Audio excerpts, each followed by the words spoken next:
Moskvadagi ikkinchi ishimiz dekabrda boshlangan. 25-sida shitlar kelmadi, endi keldi xudo xolasa. Shunga hozir oshnam to'kishlar bilan shug'ullanyapti. Bu yerda kraska ishimiz tugagan. Ideal holatda. Telefonda uncha yaxshi ko'rinmaydi. Natijnoy qismini biz qilmaganmiz.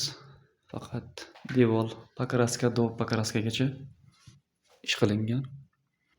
Hozir mana shu kurchatorlarni joylashtirish ishlari bilan shug'ullanyapmiz. Bu yerda koridor qismimiz, hozir kirganimizdek, bu yer sanuzil.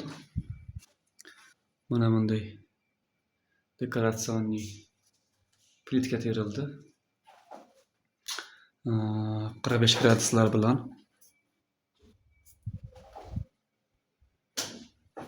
Bu yerda lyuk bo'ladi, xudo xolasa.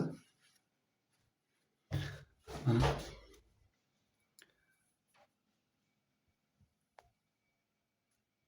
45 gradusni kuzatmoqchiman sizlarga albatta.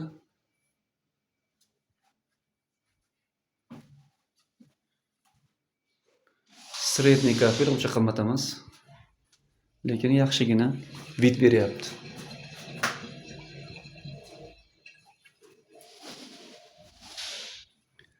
Keyingi xonaga o'tamiz. Bu yer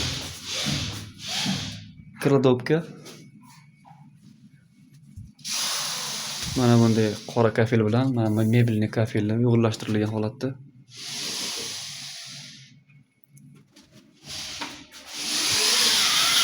Yo'q.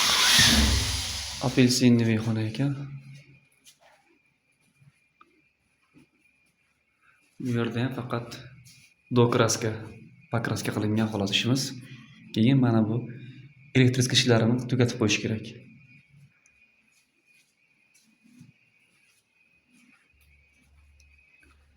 Keyingi xonaga kirib o'tadigan bo'lsak,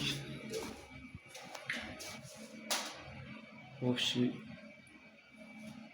besetka, kuxnya joy ekan.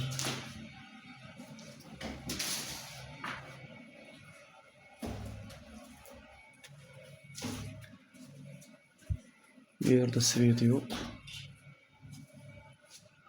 Xullas